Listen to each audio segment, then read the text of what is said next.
Well, good morning, good morning, good morning. It is 8 minutes past the hour on this last day of the month, 30th day of the month of September. September was a September to remember. We make our way into October, which will come tomorrow on Work It Out Wednesday. But today is Tell the Truth Tuesday. And welcome to hashtag Truth Be Told, your early morning get up, wake up, your information, motivation, inspiration in the morning, conversation that promotes elevation. Yours truly, Joe Dupree in the building as we broadcast live on Facebook Live, Instagram, on Twitter, X. You can catch us there at the JDMS, or you can go to YouTube and catch us live every Monday through Friday for 1 hour of power at 100 BLK Media. Hopefully you woke up this morning doing well, doing fine. Of course, in the news, everybody's wondering because this hasn't happened in 7 years. In 7 years, there hasn't been a government shutdown, but it appears that that is looming to happen at midnight today. So pay attention to that, family. Please, please pay attention. Of course, last night, a lot of folks were watching Monday Night Football. I have made my predictions. Seems to be I am the Swami. I am back with my Swami hat on. I said it would be Denver and it would be the Dolphins. I said it would be the Broncos and the Dolphins. And I knew the Dolphins needed to win. Somebody was going to walk out that thing wondering, do I still got a job? Do I still have a job? Well, I'm never in here by myself. And this morning, coming from sunny MIAO, home of the last night, Monday night football winning Miami Dolphins. Y'all put your hands together for my very own Dapper Dan, the scholar himself, connoisseur of good liquor and fine cigars. None other than Brother Bowtie. Brother Bowtie, what's up, my brother? I see Good the morning, field. Scholar. How's I everything? see I'm the in good Dolphin spirit. field. No bow tie today. No bow tie today. He came out in them Yeah, Dolphin colors. Ain't mad at him. How you doing, Scholar? man, I'm out of depression mode. My Dolphins finally won the game. All right. Living it up. How you doing, though, Joe? Man, I woke up this morning and yesterday was a long day for me, very long day. After a long day at work, I then went to the Southern University on the Bluff, and Southern University volleyball has started off this year. Actually, it started Sunday, but yesterday we had our second game in the volleyball stadium and in Seymour, and we took on Texas Southern. Once again, the Jaguars did not come out victorious, but volleyball season is back. So I do football, volleyball. Of course, I do my regular job, doing school. I'm doing a lot, but my dad told me when I was young, you better make hay while hay can be made. So that's what Yeah, I'm doing. yeah. Don't stop. How's school going so far, though? Mm,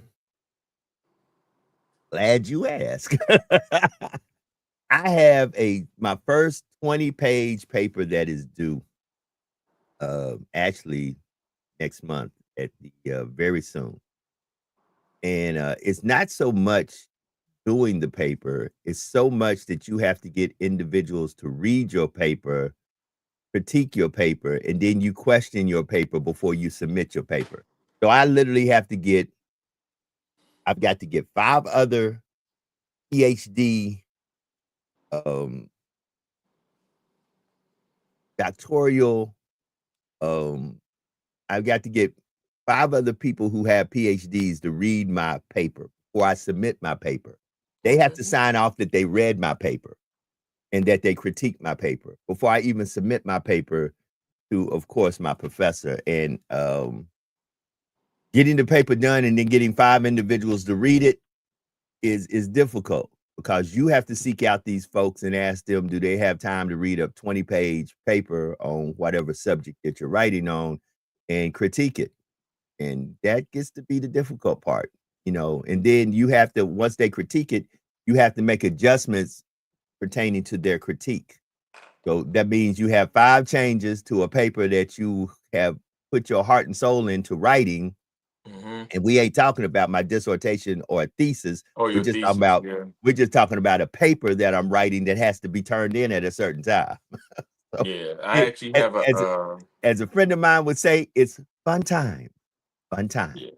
You was I don't know if you ever seen it, but most of the time when I write a post, there's a white guy named Mike Smesson. He always comment most all the time. But me and him been friends probably for about 15 years. Mhm. Uh and man, he reached out to me probably like 6 years ago to help him write his thesis. And man, he been well, I think he was struggling for about a whole year writing that thesis. And I think his was like 288 pages long or something like that. And it Oh, still wasn't I accepted. So he had to go back and rewrite it. right, But right. And that is I don't have to worry about that monster until, next year. mm, Next year. And I graduate next year. I graduate in well, no, I graduate in 27, so I graduate year after next, but I don't have to worry about that monster until, really probably June or July next year as I begin to make my way toward graduation day. But, it's challenging. I would tell people, but it's never too late. If mhm, anything that you wanna learn I am 58 years old. Next year, I'll be 59. When I graduate, when I am hooded, Dr. Joe Anderson, PhD in criminal, justice, I will be 60 years old. And mm, so, what I would infer to tell anyone is it's never too late to go pursue your dreams. I put a lot of things on hold in my life because I tried to make sure everybody else around me was okay. Wanted to make sure at the time I was my ex-wife, I wanted to make sure everybody else was okay. I wanted to make sure my house was okay, my children were okay.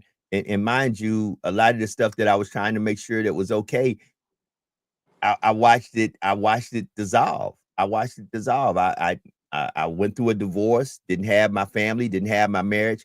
So a lot of stuff that I put on hold in my life trying to build up other folks' life, and now the opportunity came for me to go back and re-get what I should have got a long time ago.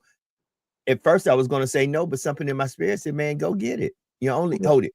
Hold it. People always tell you only live once. No, you only die once. You live every day. And so I decided to make a move and decide to live my best life. mm. Um, A lot of times people don't talk about that, Joe. Particularly us as men. Um, and as you know, I've been talking to you a lot. Hell, you was witness to yeah, some of the drama that went yes, down. yeah. I mean, but and we ain't got to listen. We ain't got to rehash that. Like you said, as men, Yeah, we don't we have we we sacrifice a lot. Like hold it, I and people don't want to tell you about that. yeah, We're known as the no good single dads. hmm Look at them men. Why do men do what them men do? yeah, yeah. Folks don't know And, how and many you know, times. and what the only interesting thing about it, uh, I've been on a hiatus and been separating myself from a lot of people and from the world for like 6 months. So only time people usually see me is really on social media now, but the most interesting thing about a lot of things that great fathers do or great men do, because I consider you a great man if you tried to be a family or you had a family, whether it was your kids or someone else's kids you take care of. uh Oftentimes, Joe, we never get a thank you. Mm, I went, hey, thank you, Dad, for being there for me. Hey, thank you as a great boyfriend. You was a great husband, or you was a great father to my son, great father to my daughter, whatever you was. Like, oh, thank you for being a great son. Like the thank yous that we supposed to receive, we don't receive. And I don't know if you remember a couple of episodes ago, I was crying because uh, Cam Newton told Deion Sanders that he's going to give him his flowers while he can right, smell 'em. right. And he said, I know we don't do this, but he said, I'm gonna try to change the narrative and stuff like that. But that hit home for me really, really hard. But we never be appreciative, about anything. Oftentimes we met with complaints. Or why you don't do this, why you don't do that, or why I haven't got this, why I haven't got that. Right. Daddy, daddy, daddy, daddy, Your daddy, your daddy, your daddy. best your best is never good enough. It's never Yeah, good enough. yeah. You never get thank you for what you did. You always get you haven't. Listen, family. Many a times, the biggest issue I see within most black and brown families or most black and brown situations, especially with black and brown men, is your best is never good enough. It's always you could have did more, and why did you not do this? Mm, You know, That's what a lot of black and brown men hear when it comes down to being husbands, to being fathers, to being partners in relationship. Oh, you did good, but you could have did so much more. Not understanding I sacrificed for years. My when I Mhm. was married to my first wife, he drove a better car than me. That was on purpose. I made sure I didn't drive the car I wanted to drive to make sure she drove the car she wanted to drive. Now we had 2 vehicles, but I'd never and we had 2 new vehicles, 2 nice vehicles, but I always made sure her vehicle was better than mine. I always made sure that her and the children clothes and people who know me know I'm a very well-dressed man, but I Mhm. always made sure that they look better than me. So if you thought I was clean, you definitely didn't want to see them coming.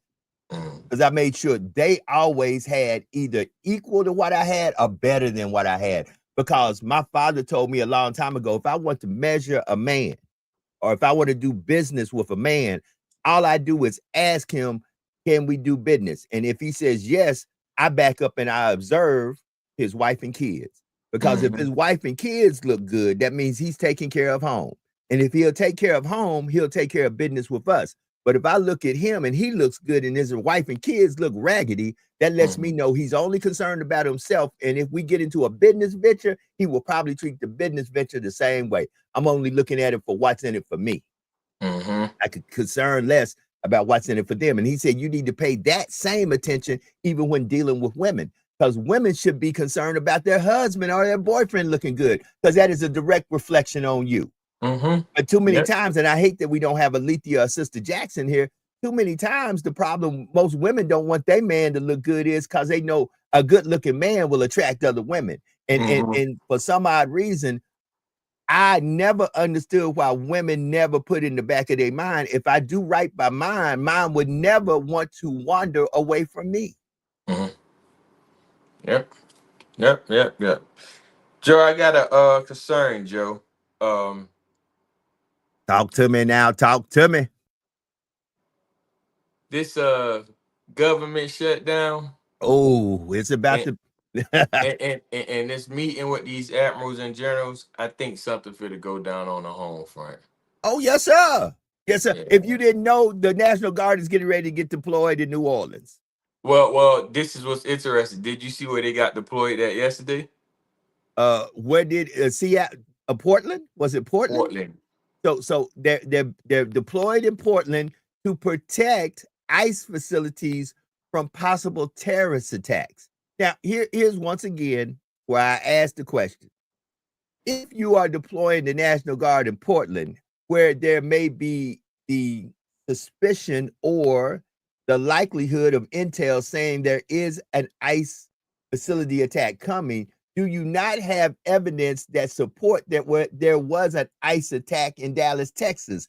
And if you do have such corroborating evidence that you said there was, as they don't call it a terrorist attack no more, they call it incidents of targeted violence. So, since there was an incident of targeted violence at a ICE facility in Dallas, why are you not deploying the National Guard in Dallas? Mm, Just asking. yeah. It just Maybe that's not the question I I was need to watching ask. it. It's like I was watching stories yesterday before I started watching football, and I say Portland. I say this is not adding up. Now what you said, I heard that too, but it also makes sense. What this young lady said. She said, but pretty much she said in so many words. Portland not big enough, and it doesn't have enough anything to hold more than 1,000 immigrants, which Hold is. on, hold on. Ed, let's just be real about it. But she said it Portland, in a joking Portland, manner, Joe. Portland is a progressive city that's Mm-hmm. under Democratic leadership, Mm-hmm. where once again the bad, terribly bad Democrats Mm-hmm. need us to come in. And once again, mind you, isn't the Conservative Party the party that says less government? Less Yeah. government. Aren't they? Haven't they always been the ones that advocate smaller government, less government control? But now all of a sudden they're at the point of we need to send the government places to deal with local and state issues. Aren't the Republicans that ones that always said the Democrats want your government and everything? They want government and everything. They want government and everything. But y'all don't have a problem with them putting military, the militarized government into your business. See, once again, it's only bad when it's not me doing it. Mm-hmm. Let Barack Obama had deployed government resources of a military nature into any American city to quail down any conservative situation or movement that he felt did not deem worthy or necessary in his eyes. They would have did Obama dirty. They would have did Clinton dirty. They would have did Carter dirty. They would have did any president. But for some odd reason, the Republican Party has become truly the not the Republican. It's no longer the Republican Party. It's no Yeah. longer the conservative movement. It is the world as by Trump. I That think it's that the that that is what it is. It is the world as by Trump and those that Trump says are his entourage. It is the Trump and the Trump entourage, and whatever they say go, that's what go. Trump is literally the white P. Diddy. yeah. That part. I look at it and say it's the Trump Communist Party or dictator party. He's It's nothing effectuated. common. At least in communism, the if you listen to Castro and other communists, communism, even though I feel is horrible, it does speak about the central part of it. No, this is a dictatorship. This is an autocrat. This is an autocrat. This is where a person says, I'm in charge, and you do as I say. And if you don't do as I say, you deal with my wrath. You deal with not, it's almost like a parent punishing a child. If you don't do what I tell you to do, this is the punishment you're going to get. James Comey, you will be indicted. Mm. Anybody else that I deem tried to come after me that I don't like, you will be indicted. The American people, since American people don't understand, let me show you how vindictive this man is, and nobody's even called him on the carpet for it. Since you didn't reelect me when you should have reelected me, let me punish y'all. I'm going to come up with these tariffs because y'all don't understand that a tariff is a tax. And I'm going to punish y'all for not reelecting me. So I'm putting a tariff on everything. So now feel the wrath of paying more money because you should have reelected me and I should have never had to skip a term. I should have went back to back, but no, you didn't reelect me. You elected Kamala and old Sleepy Joe. So now let me punish you. Take this tariff. Yep. Take it. The only interesting thing is a lot of his people's going to get hit real hard, and particularly his farmers, those who live in rural areas, they're going to suffer real bad. He don't care. I know he don't care because he's very selfish. Wait a minute. He don't care, and we don't care. So watch this, Bowtie. I done sit here and watch other podcasts, broadcasts, and individuals talking. Individuals, and first of all, let me say this. Anybody who was Democrat and progressive and changed their party to get the conservative vote, I ain't with you. Now, if you were conservative from Jump Street and that was who you were rocking with, even when it wasn't popular, guess what? I got respect for you because you ain't a bandwagon fan in my opinion. You stayed with your team, win, lose, or draw, and you stayed right where you at, 10 toes down. But we got a lot of Democrats that flipped over to being Republican. We got a lot of Stevens. Right. Hold it. We hold it. And then we got a lot of us who supported those folks. And then we supported them from this point of view. They're really not the Republicans like those other Republicans. Those are the Republicans we can work with. And that's ESPN letting me know something's about to go down. So sports is coming up in 3 minutes. And that probably was my warning that sports was coming up in 3 minutes. Listen, family, at the end of the day, pay attention. That's all I got to say. Pay attention.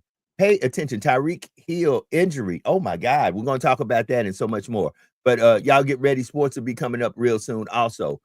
But family, y'all got to pay attention. And the reason they want you not paying attention is then they can get away with everything. Yeah. As long as you're distracted by a lot of things, trust me, they got you. I often tell my family, like y'all too entertained by things. Like y'all algorithm, not only on social media off, but y'all algorithm in life is off. Like you guys, like y'all don't know nothing about fishing. Y'all know nothing about hunting. Y'all don't know how to start a fire. Like, yeah, only go when I Hey, grew up, my family used to have barbecues. Now the new generation, they only go to a barbecue stand. But no, our family, we actually had a barbecue stand. But I'm like, what are y'all doing? Like y'all so detached, y'all so lost. Like y'all know, we knew how to use radios, Joe. We knew how to like right. survive. Like, I write a passage when we was younger, Joe. Whether you like football or didn't like football, we used to play throw up tackle. That way we know how to fight or tussle, or you know how it feel to use your strength and stuff like that. But this generation is completely lost. We used to go pick our own fruit. And I think I told you the story a couple of months ago on the show about when I took my son shopping for mangoes, and we had a whole mango tree in the backyard, and he ain't like them.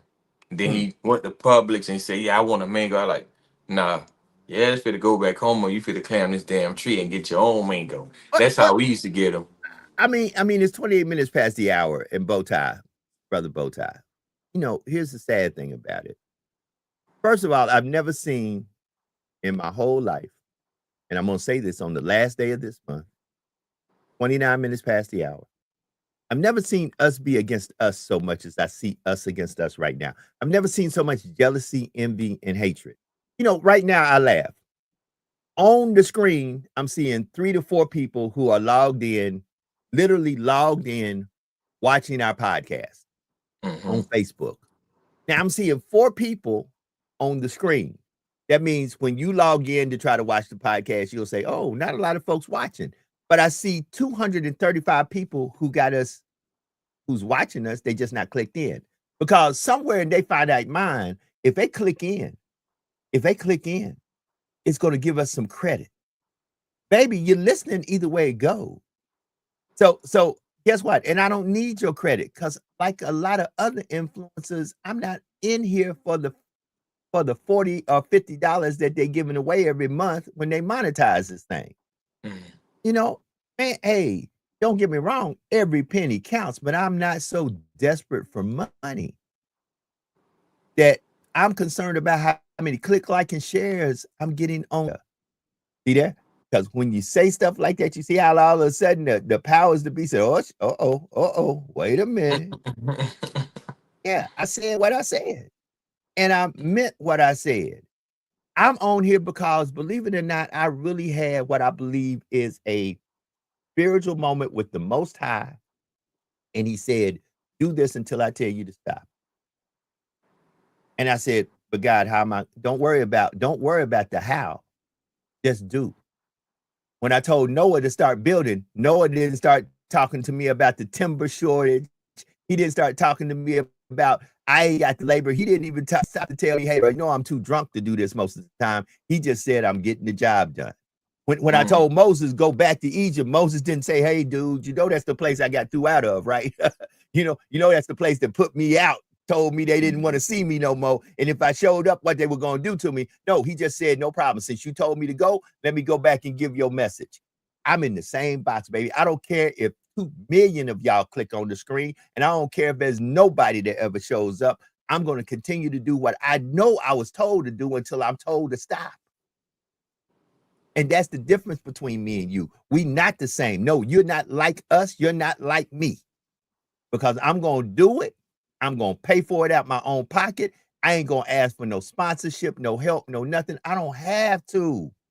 Because I tell you at the end of the show, there is no secret what God can do, what he has done for others, he willingly can do for you. Because when God, the Most High, is with you, nothing or no one can against you. It is 32 minutes past the hour. And there you go. My other Swami. I think the prediction was simple. Broncos and Dolphins. That's what I think somebody said. Question is somebody at the JETS, Jets going to lose their JOB? You about to lose your job. Get this work. You about to lose your job. Get this work. Come on. Talk to me. Elijah Nixon and sports, ladies and gentlemen. What's up, Elijah? Good morning. Come Man, on good and morning. report this great news, Scholar. Hey, man, you already got it on, man. You got the Dolphins getting on. Impressive win, especially after injuries happened with Tyreek Hill going down. They finished the game beating them 27-21. Again, it was the battle of the donuts. Somebody had to go win. The Dolphins was the one to pull it out. I know Brother Bowtie's happy right now, but I'm gonna let you do it. I'm gonna let you do it, Brother Bowtie. What did you think happened with the Dolphins? And the next question I really have is, do you feel like things could still go smoothly without Tyreek Hill being on the field? I believe that things will go smooth with some of the things that I seen last night at the Tyreek Hill injuries. It forced Tua to change his playing style. Tua, of course, was his number one target all the time. So last night, when Tyreek Hill got injured, he had several number one targets. So what I observe is sometimes he will look at Waddle and sometimes he'll look at Willard, the tight end. But now I'm waiting to see who's going to be the second and third string receiver because they didn't throw it to pretty much no other receiver besides Waddle and the tight end last night. But as well as A-Chain. Now what happened last night?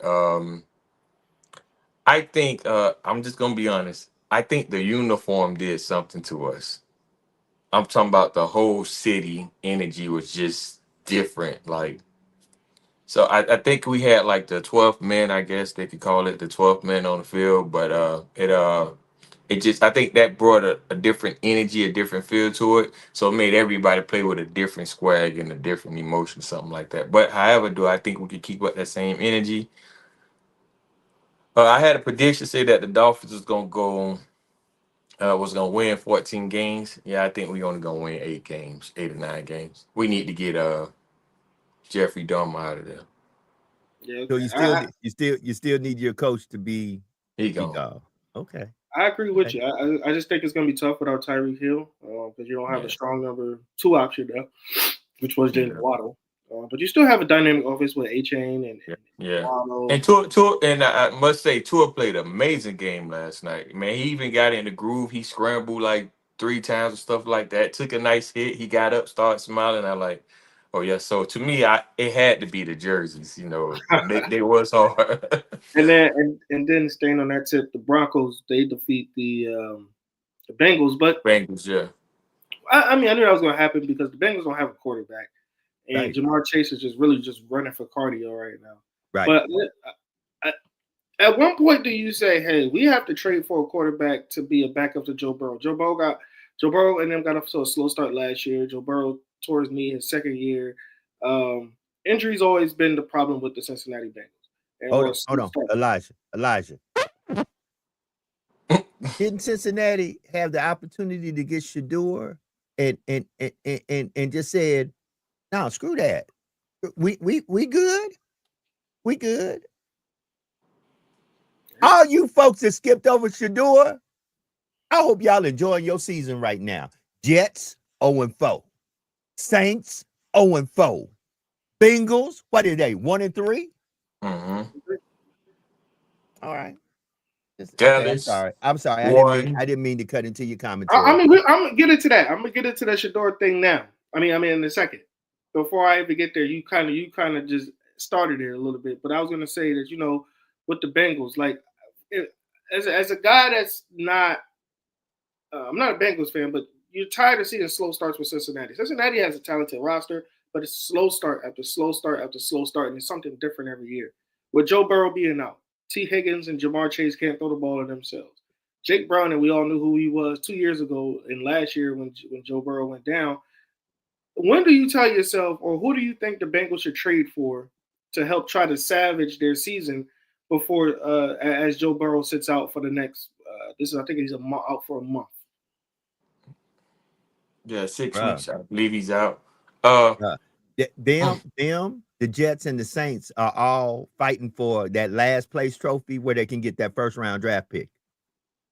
Oh, that's what they're fighting for, Joe? Along with the Dolphins. The Dolphins in there too. But I think the Dolphins done woke up a little bit. But at the end of the day, you know what, Joe? I don't think the Dolphins will get rid of Tua no time soon. And not because I don't either. But still, you need that first round draft pick because listen. Well, the first round draft pick gonna be a quarterback. Oh, watch this. You let Aaron Rodgers get hurt. I'm gonna talk bad about the Steelers, my Steelers, because we also didn't think that we should draft somebody like Shador. Now, we did draft a good quarterback from Ohio State who had just won a national championship. but at least have some justification on why you skipped over the man.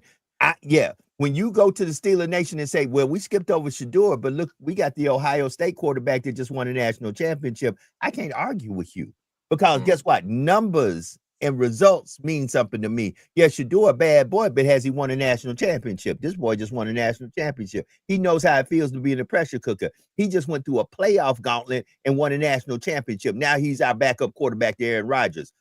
Steelers, even though I wanted to see Shador for a lot of PR reasons, let me wave my tie because y'all did something right. And the justification was good. Now, am I Aaron Rodgers fan? Not really. I still say we're going to lose 5 games and win the Super Bowl. Remember that. Chewbacca, Serge Chewbacca, up and down. Dak come to town. However it's going to go down. Steelers going to win the Super Bowl. Now, I'm happy you said that because now Rex Ryan, they go on air yesterday on National Broadways and said that Shador should feel, I don't want to say the word stupid, but he should feel some type of way that he is not the starting quarterback for the Cleveland Browns. And he said if he knows it, then the whole league knows it, that he refuses to study and want to be. He said he has the talent, but he just doesn't have the mental part down because Kevin Stefanski is a good coach. He said he just wants him to study and be the guy that he can be.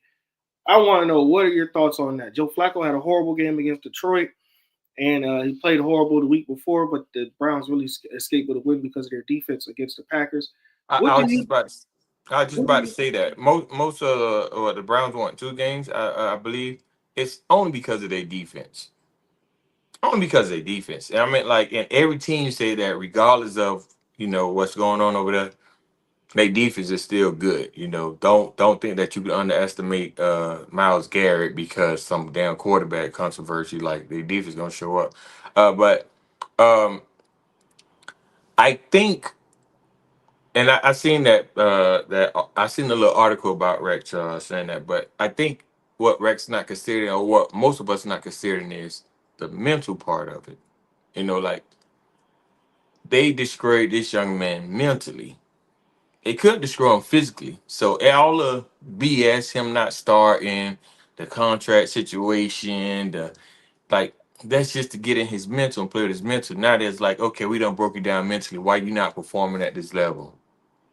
Yeah, you messed me up mentally. Like, let me try to figure out how I can even get back, because now the mental game is, we actually want you to act like we want you to act. Now we want you to talk like we want you to talk. Now we want you to play like we want you to play. We want to take away your image or what you thought or however you thought you was, and become the image that we want you to be. And this is what I'm saying.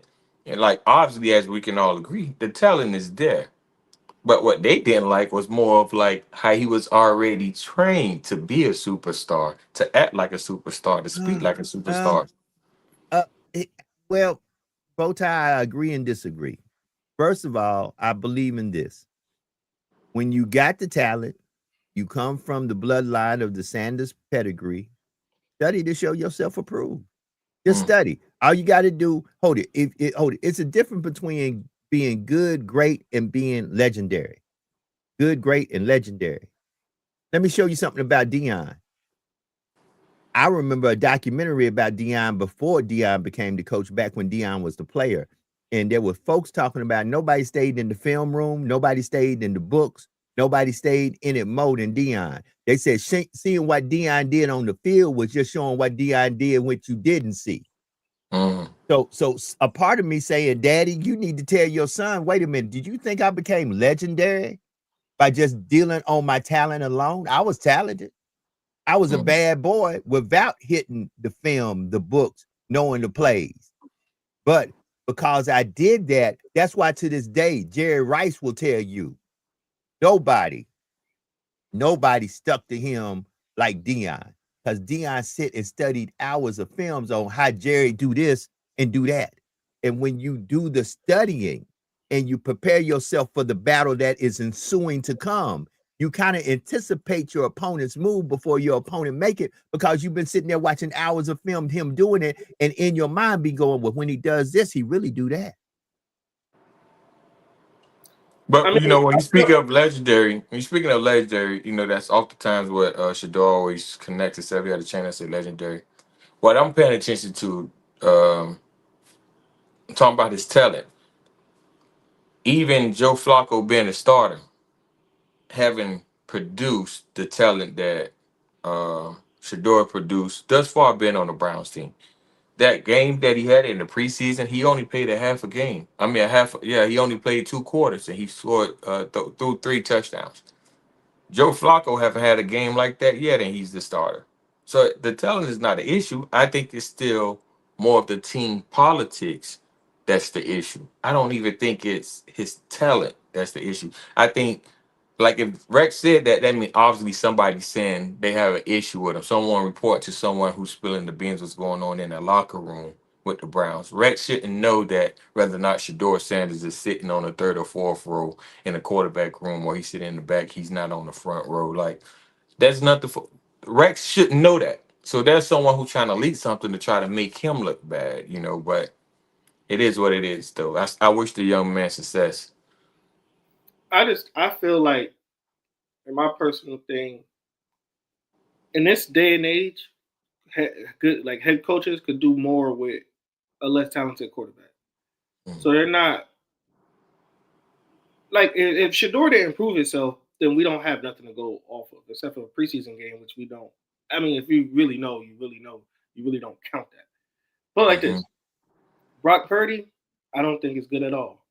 But Kyle Shanahan, quote unquote, made him look like an MVP candidate years ago. I don't think, I'm gonna be honest with you, I don't think half of these quarterbacks are really, really that good. I'm not a big fan of Justin Fields, but Justin Fields could be worked with and put him on to the next level. As long as you don't have an ego under center is what they're looking for. The only people that had egos to me under center was somebody like Aaron Rodgers, but Aaron Rodgers had the talent to back it up. And then when Green Bay was done with him, as you can see, they shipped him off. Hey, we don't want to deal with this ego stuff no more.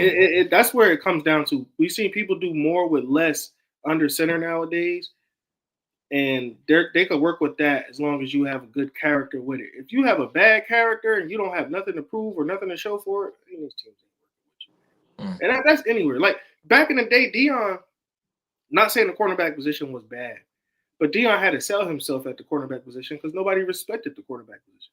Everybody always respected the quarterback position, but nobody really cared about the corner position. They didn't respect it.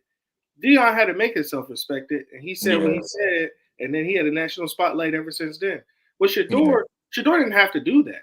Shador, all he had to do was just play his game. He don't have to do anything but play his game. That's all he has to do. Play a game. Yep. And wait a minute. And it goes back to this, and I hate to cut in or interject it. We say this all the time, and we mean it. These kids just ain't built like they used to be built. I was looking at some old NFL footage last night from the 70s and the 80s where people used to lose teeth during the game. Lose teeth. Lose their fronts during the game and kept playing. I still remember when Pittsburgh played with a broken finger. Right. I remember when Pittsburgh played Dallas and some of the steel curtain, one of the guys lost his front teeth during the game. He didn't say, "Coach, take me out." They played and beat Dallas with his fronts missing and him bleeding. This ain't built like they used to be. And guess what? A lot of the hits back then would have been flagation today. Flagation. A lot of ejections. Right. We knew we was targeting. You got to go. But at the end of the day, it's an evolution too. So with that being said, I say this to Shador, if Shador was listening, because I've seen Shador. I've shook Shador's hand. I've been on the sideline with Shador. I've interviewed Shador when he was at Jackson State. Outstanding young man. Young brother, you do understand, just because you Deion's son, you got to be out the more better. And you should study to show yourself approved. That would be if he sit down with me right today and said, "Joe, what do I got to do to show these folks I'm the bad man?" I'll say, "Well, bruh, do you want to be bad? Do you want to be good? Do you want to be great? Or do you want to be legendary?" If you want to be legendary, it's going to take more than just your talent and your skills that you were given by God. You're going to have to yourself sit your good self down and start watching some film and getting into some playbooks and putting yourself at a place where you are above the fray in every aspect. That when they say, okay, what is ISO 45.7? Oh, ISO 45.7, I got 3 check downs, and what I'm looking at is the guy in the flat. You know, when you sit there and go, I don't know what ISO 45.7 is, man, why am I going to put you in the game? Everybody else know the play but you.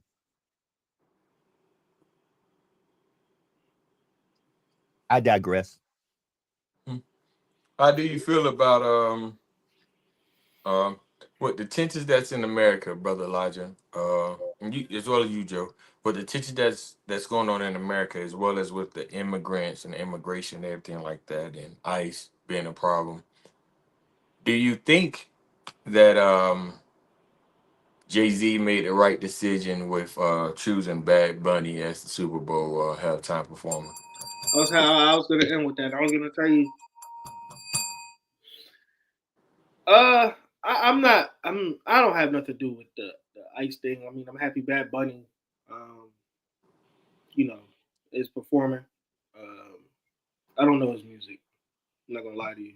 Most of his music is in Spanish, but I want to say that with that being said, I don't know how to really feel about it because the last couple performances and stuff that our culture really know, and I'm not saying that the black culture don't know Bad Bunny. I don't know personally Bad Bunny. But you went from The Weeknd, Rihanna, to Kendrick, and now we're going to that phase. So when we go into Bad Bunny, I don't know what the crowd is going to react to it. And being at the Super Bowl last year, to be honest with you, none of the people that look like us, talk like us, walk like us are at that game. I mean, it's not in the brackets of our race. We really watch it at home. So with that being said, the people at the stadium didn't even know who Kendrick Lamar was. They was like, who is this guy? Yeah. So with Bad Bunny going out there and he doesn't have English music, they're going to look around and be like, what is this? I got a feeling they're going to do that. I don't have a problem with it. I think he's one of the biggest artists in the world. But if you're number one streamed streamed artist. I think he's the biggest one in the world, but I'm talking about for the people at the game, they're not going to understand it. Then from my culture, well, I can tell you this: the conservatives, white Americans, are pissy hot. But go ahead, finish. Well, they were pissy hot at Kendrick. So at the end of the day, like I said, hold it. Let me go ahead and hit my man Paul Mooney. Everybody want to be a nigga, but don't nobody want to be a nigga. You know what? If y'all so pissed at black folks and black culture, stop giving the pound. Stop throwing our slang out there to make it sound like it's a part of something that y'all do every day. Stop pounding each other. Stop acting like black folks. Stop taking baths. We who taught them how to bathe. Hold on. Stop trying to walk around with big lips and big booties from injections. Stop trying to look like us. No, Stop trying to twerk like us. Stop trying to do our dancing. Twerking ain't nothing but an Igbo dance from Africa where they move their hips. Come on. So stop trying to be us. Since you hate us, everybody want to be a nigga, but don't nobody want to be a nigga. I said what I said. Continue. That's even with as I told you last week, Joe, about the white rapper. The 2 white rappers made the song about lynching. Like, I was like, man, come on, man. Man, I said, one of you brothers who on these social medias beef with another black rapper, y'all need to be getting in the booth with him and make sure he don't get out that booth, because what's going to end up happening, he's going to end up getting street credit in a white America. And that's not, that's not what we wanted. We didn't design our culture to do that. Even Eminem came in our culture, but he knew our culture. He learned our culture, and he knew to stay in his lane and stay in his place. You talk about it. To me, it ain't a lane or a place.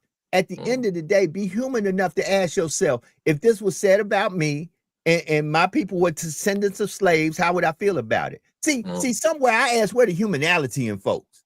I have to ask that question. When I look at young Elijah, who's old enough to be my child, I'm like, what example am I giving to Elijah to make Elijah say, when I get to be my daddy's age, I know what to do or what not to do, because I ain't gonna take this bull crap.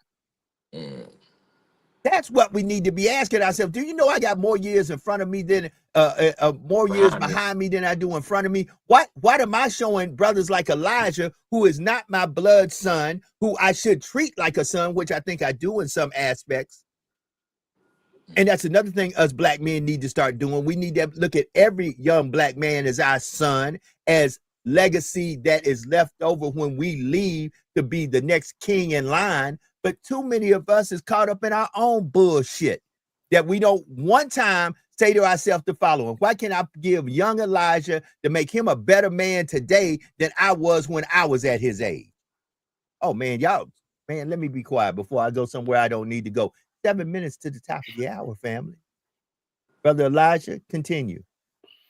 No, I was gonna say, yeah, I agree, man. I just feel like, even hold on, before we even get to that part, with the guy going out there talking about hanging people, and the thing that really killed me is that I don't know where the pain or the hurt came from. I don't know if it came from the assassination of the guy, but black people didn't do it. They didn't do it. So I don't know why people want to just talk about our race all the time. And I'm not gonna. I told you why. I told you. I'm not gonna go deep into it. They want to imitate us. They want to throw on rings and They want to do our swag. I never saw white America go crazy like white America went crazy. Now watch this. Long as Drewski was looking like Drewski, talking about, I don't give a piss about nothing but the tide. Mm-hmm. Long as he was looking like a black man, saying he didn't give a nothing but a piss about the tide, and he was getting with whatever the dude named that does, I don't care nothing about nothing but the tide. Everything was good. Roll Tide Willie. Soon as Drewski went into whiteface, white America went crazy, saying, wait a minute, we can't do blackface, but he can do whiteface. Mm-hmm. Well, understand why the minstrel show was the minstrel show. See, once again, that's where I give Kendrick all the props in the world. Kendrick is trying to make y'all say, since y'all don't look at your history, since y'all so busy not reading and not getting into things, let me put it in a song and make y'all at least try to dissect my song. Because that's about the only way you're going to learn who you really are and where this all came from. But that's the problem, Black America. We got to stop being lazy and start getting yourself in the books. You know, the sad thing right now, I can run a YouTube video with 20 of our most prominent leaders and influencers of the last 20 years. And outside of Malcolm and Martin, you probably won't know a person on there, because some of these people come from the African diaspora, come from other countries, come from other places, who have been pushing and charging forward with, we are bigger than this. Y'all might know Mandela. Outside of that, man, there's a whole bunch of names I can name. Y'all be like, who that? I can name some brothers in Ethiopia. You be like, who these Ethiopians? What? Mm-hmm. What? But y'all so black and so proud. Y'all so new civil rights and we know what we doing. Y'all don't know jack. You don't even know yourself or your own history. And you want me to sit up in here and co-sign on your BS, man? Please. All I can tell you to do is do what I had to do many a year. Sit at the feet of some people who know more than you and listen, instead of running your goddamn mouth all the time. I digress. It's 4 minutes to the top of the hour before I really go somewhere that I can't come back from. And today ain't that day, because it is Tell the Truth Tuesday. Elijah, I love you, my brother. So tell me about the Fitz Take, and let's get the hell up out of here. Yeah, man. Fitz Take, continue to like, subscribe, share. I just want to say thank y'all for all the support and the love that you guys have given me. Not just me, but Jamarcus as well. Also, it's always an honor and blessing to come on this podcast to just talk, sports and other world events that's going on, especially today, what's going on with today. I just want to say thank y'all again. And again, just have a great day. It's only Tuesday, but it's going to be a great Tuesday. That part. My brother Elijah. Bowtie? What it is and what it ain't, and what we gonna do about it. Let's talk about it. Let's do something about it. Listen, I have a quick message. Protect your vision from people who lost sight of theirs. That's all I have to say. If you wish to follow me at Brother Bowtie. Bowtie Untied on all social media. If you would support my business, go to www.brothersbowties.com. Go Dolphins. I knew it was coming. Y'all saw the fin. Listen, family, it is Tell the Truth Tuesday. Tomorrow is the 1st of the month, October here. If you don't know what that means it's 90 days. You own the 90-day short time list for 2020. 25. Starting tomorrow, 90 days, and 2026 will be here. What are you going to do in the last quarter of this year? What differences are you going to make today to make sure that if you live to see tomorrow, that tomorrow will be better than it is today? That's why I always say be better today than you were yesterday. And do something today to bless somebody somewhere that no matter what you do, there's no earthly way they could ever pay you back. Big ups to everybody who's logged in on Instagram, on YouTube, on Twitter, X. I see you. For those who clicked in, thank you. For those who are just observing from the vestibule, thank you for your observation. We appreciate everybody who takes time out in the morning and wake up and tunes into us. I'm not here to tell you what to think, how to think, but I am here to tell you, you need to begin to think. Vet the information that you get, vet the source that you get it from, because if you haven't heard, even the president of the United States is tweeting out fake AI generated content of folks saying stuff that they did not say. So if the highest position in the land will put out fake news into the place in the space that you say, well, he put it out there, it must be credible. You have to also vet the sources of the source of the source of the source of things that you get. And always remember, there is no secret, absolutely no secret what God can do. What he has done for others, well, and he can do for you. For when God is with you, nothing or no one can stand against. Be blessed. Have a wonderful day. Lord say the same. We'll be back tomorrow for the first of the month. Work it out Wednesday. Y'all have a great and blessed, wonderful day. We up out of here. Peace.